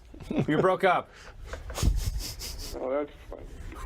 That's funny. Rub my nose in it. Just push my face in it. Rub your what? I'll keep it up. You found a runner. Now you can really work it. I can do what with it? What? I can do what with it? What? What'd you say? Oh, we heard you there. That's like a 2-year-old repeating what you're saying.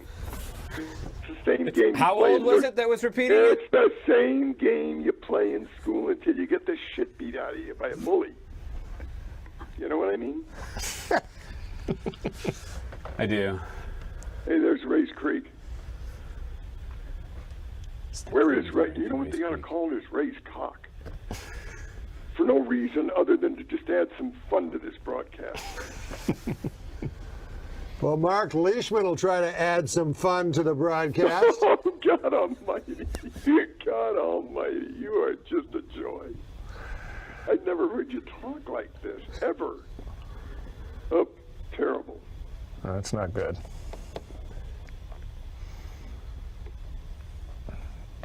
Mark's upset. He's got his boobs going today, but it's in a black shirt. Come on. Oh, Tiger for par? It seemed like it bothered you during those years when you're doing the show that there was even any debate that this guy might not be innocent. So you kept in the updates, you kept twisting the knife with the jokes, but like it felt like there was some real conviction. Well, because I really, I knew a lot of black guys were my buddies, and I was like, really? You think he's innocent? And they were like, yeah, good guy. So it was like they knew he was guilty, but they weren't, they were willing to. And I didn't understand it. Yeah. Until Beretta killed his wife. Oh. And then suddenly I go, now I know why all the black guys are saying that. Because I was like, he's innocent, because I loved Beretta. Like when I was a kid, that was a great Beretta. And then, and so Beretta had the worst alibi of all time, I remember. He was like, no, I didn't shoot my wife. It couldn't have been me. I have an alibi. At the time, I was picking up my gun in a restaurant. So how could it be me? I was in the restaurant getting my gun. I came back. My wife was shot. I don't know what happened. She had a gunshot in the head. But anyways, he got off, and he went cowboying. Did he get off? Why don't I remember that? Yeah. So who did they think killed his wife? They're pretty sure it was somebody else that he perhaps hired. There was a very funny Bonnie Lee Bakley, who was his concubine, but there's tapes that I listened to from the National Choir of her phoning her wife for her phoning her sister because she was becoming suspicious that something might not be on the up and up with Robert Blake, who was treating her very well and taking her on vacation. So, anyways, the one time he took her to Big Bear, right? The next day, she phoned her sister, and she said, I think something's going on.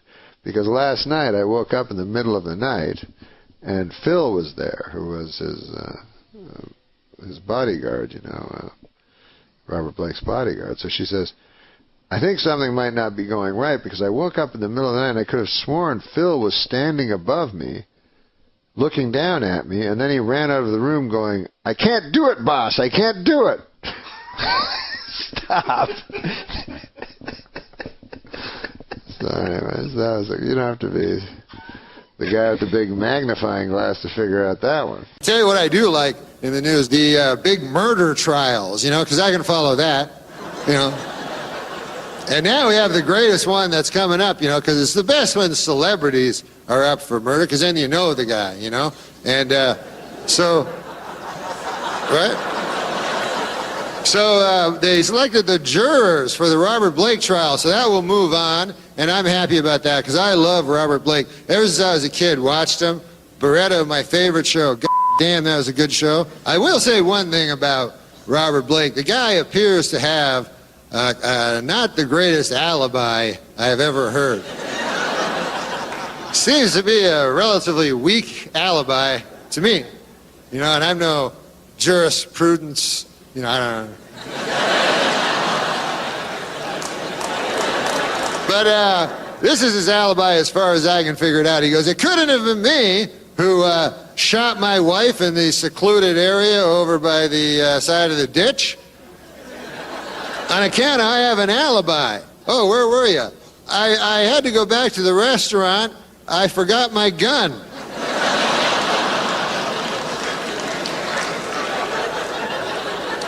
Then I got my gun, I went back to where my wife is, and goddamn somebody shot her.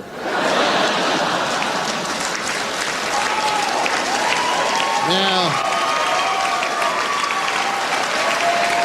so I don't know what alibis he discarded before he decided to go with that one, but... See, this is the thing with celebrity trials, you know, is that it really gets the country all worked up. Because the last celebrity murder, of course, we had was the O.J. Simpson murder. And what happened there is O.J. Simpson was acquitted of murder, you know. And then all the black people thought that O.J. was innocent. And all the white people thought that O.J. was guilty. So what happened was it created a racial divide in the country. I read that in a magazine. It created a... But what that means is, of course, the races were divided, you know? And that's no good, you know? So I was figuring, maybe, what do you think of this? Maybe we let Robert Blake off and call it even. And then...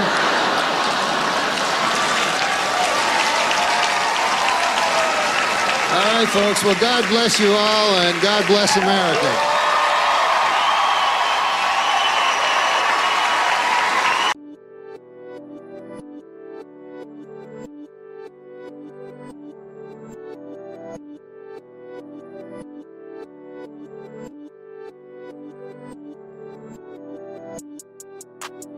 Yeah. You know, there's so many naturally funny guys. Sometimes with stand-up, I'll get in a cab, and the guy will go, "Guy will tell me, you got to be the funniest guy ever, you know? He's just this cab driver, way funnier than me." And he goes, "I don't know how you do it." And I'm going, "Wow, that's good, because you'd be way better than I would." He's like, "How do you do it? You stand up on stage." I could never do it. I guess I'll just have to drive this cab for the rest of my life. What do you do again? Stand up there? Nah, that seems impossible. So I go, that's good. Sometimes I'll go, like, I'll be in a cab, and then I'm talking to the guy's the funniest guy I've ever met, you know? He's like, "I don't know how you do it," you know? I'm like, what the, you're way the fuck funnier than me. But I'm glad you think it's so great. Difficult, you know? Right. Because if it wasn't, like, you know, I think of all my relatives that were great anecdotalists and stuff, you know? Yeah. But there's this feeling that they can't do it, you know? Right. And of course you can. This week is Taxi Cab Appreciation Week, so to all you taxi cab drivers out there, I'd appreciate it if you'd take a shower once in a while. How'd that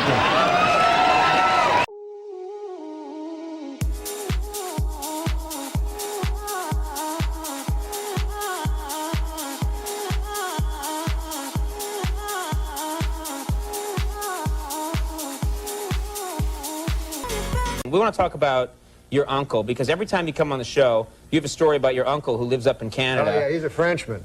Yeah.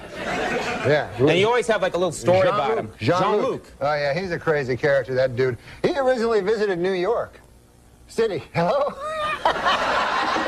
I'm just having a drink. I can listen to you and have a drink. It's not like I went like this. Hold it. Ooh. Ah, liquid. Huh? I'm still here. Let's see if I got this right. You've got an uncle, lives up in Canada, named Jean-Luc. Jean-Luc. Occasionally he visits. Once time he visited New York. So I'm living in New York, you know. And Jean-Luc, I'm excited. Jean-Luc's going to come back, my crazy Frenchman uncle. So he gets in the cab, right? When he gets to the airport. Yeah, when he gets to the airport, the cab driver picks him up, and the cab driver says to him, "Hey, Frenchman," he says, do you like riddles, you know? So my uncle Jean-Luc, he's like, yes, I love the riddles. That's how he talks. He goes, I like nothing better than a riddle. So the cabbie's like, all right, here's one, right? So he says, here's the riddle. His brothers and sisters, I have none, but this man's father is my father's son. So my uncle goes, I don't know. Right? So the cabbie goes, it's me. It's me. Oh, yeah, makes sense. Oh, he thinks about it. Oh, by God, he says, that's a good riddle there. He says, I have to tell my wife, Mary Claire, when I get back to Gaspé. That's where he lives, Gaspé. Right. So he's like, take me back to the airport. And the cabbie's like, what? Right? The cabbie's like, I thought you wanted to go visit Norm then. No. I go back to the airport. All right, you know, I have to tell Mary Claire. Seems odd, right? Gets back on the plane, flies all the way back home there to Gaspé. And he gets back, right? Runs in the door. Mary Claire, where's vous? You know, where are you, Mary Claire? Come on down here. I have a riddle for you. She goes, oh, Jean-Luc, I love the riddle. She's a woman, high voice. Michael Jackson was visiting. Yeah, all right. So, you're going to love this riddle. How was New York? Forget about that. I got the riddle. Brothers and sisters, I have none.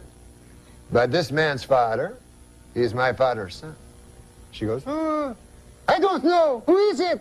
Some cab driver back in New York.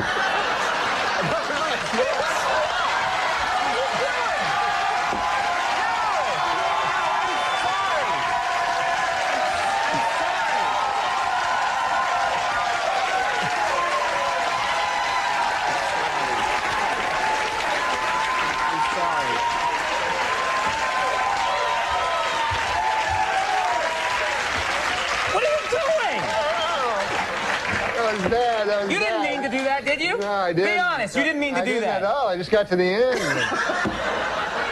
That guy, man, I always tell my uncle, you shouldn't curse so much. You know? Oh, man. All right. We're going to pick up the pieces. Yeah. Do you have any other color jokes? I mean, he's just blue and yellow. Did you just say, do we have any other colored jokes? I knew you were going to say that. Fucking Jimmy the Greek over here. I don't want to... Jimmy the Greek. How about Jimmy the Greek gets kicked out for being a racist? Meanwhile, they call him the Greek. I'm going to lose it, though. Yeah, it's the heaviest I've ever seen. And since I've gained it, I sweat like a you sweat like a whore in church. I don't mean to be what? I don't mean to be filthy, but a whore in church. Yeah, she's nervous, so she sweats because sweating like a Chris Dorner in a Big Bear cabin. Okay, come on. Well, I'm just... That's racist. Two businessmen bought the Milwaukee Bucks for $550 million. They are very excited with their purchase, as this is the only legal way to own black people. Now that is here, and I read that. Well, you're not there. You know how businessmen are racist? They are. Yes, it's them being racist. They are. You. The two businessmen that bought the Milwaukee Bucks for $550 million are racist, according to this. They're fine, man. They're... Jim. Is what you said their neighbor was? Jim Ping? That is my neighbor. A nice fella. Nice guy? Let me as abacus I want to do this. Jesus. Oh, come on. That's not a Chinese guy. I wasn't saying it was. That's kind of racist. What are you, Mickey Rooney? Hey, come on. I know he's dead, but Mickey Rooney did a very racist thing, like you just did, in a movie called Breakfast at Tiffany's by the wonderful Truman Capote. I wasn't doing anything racist, and you know it. But go ahead. We start talking. She's texting me at like 4 a.m., and I'm like, oh, you know, what's going on? She's like, oh, I'm bored, and I wish I had some weed. You want to come over? And I'm like, yeah, sure. And she's sending pictures of her. Oh, maybe we'll have fun. And I'm like, and so at this point, what were the pictures? It was like her bent over with no, clothes on and stuff. And I'm like, but at this point, my cock's making the decisions.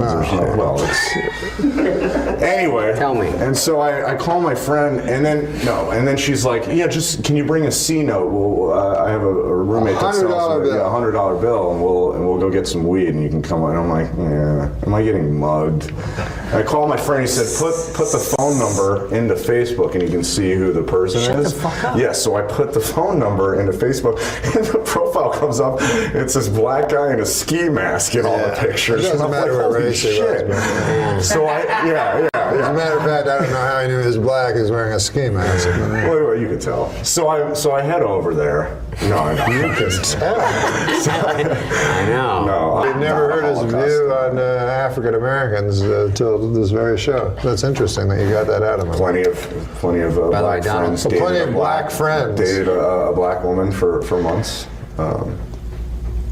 No, I'm not a racist. Yes. If a man has a job and he is a racist, should the job be taken away from him? No. Okay. But his fellows should. Good news for him. Yeah. Not a racist. Do you know the joke about B.B. King's wife? No. You don't? No, I don't think so. B.B.'s having a birthday, so she wants to surprise him. So she goes to the tattoo parlor. She says, put a B on one cheek and a B on the other. So the guy does it. She goes home. B.B. comes home. She opens the door, bends over, drops her shorts, and says, surprise! He said, who's Bob? Oh, that's racist. There it is, ladies and gentlemen. There it is. The one and only Super Dave Osborne and his joke about Yeah, sell that to Michael Richards, man. Well, that's not a racist joke. Yeah, sure it isn't. Who's Bob? Yeah, you know. That's. Now, what do you think about this dog, the bounty hunter? Have you been following that at all, Norm? Oh, that guy, I mean, to me that sounds racist.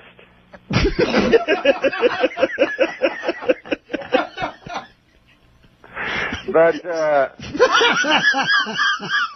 like you gotta remember that even though that is a racist comment, listen, man, we've all known bounty hunters in our time, you know, and they have that thing like curse like a sailor. Well, that could go for bounty hunters just as well. They just chose sailor. Those guys. I mean, they're not like you or me, you know? No, they're bounty hunters. If you choose that as your career, you know, you're a bounty hunter. Listen, some salty language is not going to be You may as well just be a longshoreman. No, there's nothing worse than bounty hunting. Norm, you're a genius. All right, we got a couple of minutes left. Anything else you want to lay on the listeners before we leave today? That was funny, that bounty hunting thing. Like he's going to get a pass on it, right? I don't think so, Norm. I think he's in trouble. Are his bounty hunting days over? Where's he go from that? We can't keep you on. I'm sorry, but you know, you have to. You know, you have a public image of hunting down criminals in their hotel rooms, diving at them in the middle of the night and beating them up. We can't have you saying racist things.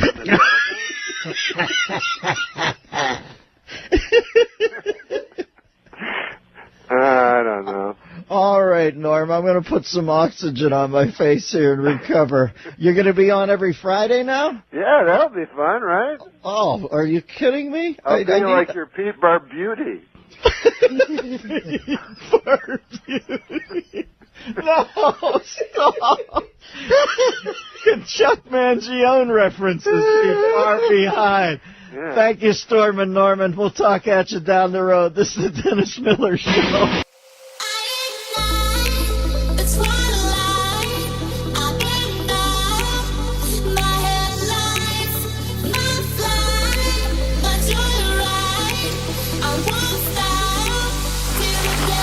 Norm, come to my 5th grade class. I dare you. Well, where does she? Is it? Are there black people there? Oh my God! Where's the 925? Why is it harder if there's black people there? Because black people are generally poor, and poor people are generally dangerous. Oh my God! Wow, I can't Norm. believe you just went there. What? Black people are rich? Black people span all the strata. No. And you're saying you and gotta white check people your are statistics. poor. And, oh no, my black God. people are poorer than white people. You didn't know that? Are you telling Norm, me that you think black... What I'm saying is that I try not to pigeonhole people into black people truth. are poor, not into the truth. Listen, there's a huge ignored middle class black population out there. How dare you say black people are poor and therefore dangerous? Because I want them to be not poor, that's why. And really, how are you what's your plan? My plan is to first of all admit that the black people have less money than white people. Because we live in a racist our phone society. number is 800-400-FM97. If you'd like to talk with Norm Macdonald, I'm sure he'd love to take your call Absolutely. right now. Michelle, you're on the air. I just wanted to say that was one of the funniest things I've ever heard. And you need That black people are poor? It's hilarious. The teacher thing, and you need to probably act like you're not offended by that, because first, you don't have a right to act like you're offended, and that was funny as hell. He is right about black people being poor. You know it. I know it. Oh, and the my black God, people know what it. has happened on the show? Well, he taught us a lot today. I think moms... Oh, it's a learning show. Mom's an easy job. Where have Teachers you an guys easy been job. living for the last 300 years? Paris, you are on the air. I think that is completely untrue. Go on. Not all black people are poorer Amen. than Sister? white. Oh, I didn't say that. That's what you No, said. you said I black said people black have people less money have than less white people. money than white people. You've yeah. been to West Virginia? Because there's some white people with no money there. Well, exactly. Well, okay. You're saying one black person has more money than one white person. What True. about Eddie Murphy? Yeah, what about Eddie Murphy? You're Yeah. saying by and large, No, you're right. if you You're break right. it down. You're right. Yeah, of course, black people have less money than white people. As not an average. true. Not all black people have less money than white people. Oh but he's my talking God. okay. Oh my We God. all get what he's saying. Listen. Guys in a wheelchair. There's a guy in a wheelchair that can go faster than me in a race. But if I said guys in wheelchairs are generally slower than me, come on. The way you said it was so harsh that to Give say... your head a shake. Give your head a shake. Oh, my God. All right, thank you. Hey, it's Danielle from Big Brother. Famously black woman. Where's my 40 acres and a mule? I need my 40 acres and a mule. But you know what? He's right. Yeah. Go on, Danielle. I mean, if you think School about us. it, there's been cases where the same person will apply for a job, and at times the other race gets the higher pay. I'm just keeping it real, folks. All right, thank you, Danielle. Absolutely. All right. Yeah. All right, just sum it all up, Norm Macdonald. Well, I'm saying that having Try less to offend everyone equally. having less money or or not having less money is not a product of your nature. It's that you don't have the money because the white people don't give you the money. It's actually supportive of black people to say that, actually. 707 Of course says... I'm supportive of black people. I'm in a room of You're racists. saying that to have justice, Oh, we should my all God. have equal, The 415 says maybe we should That's educate funny. do you want to keep him for the next segment? At this point, I'm not sure.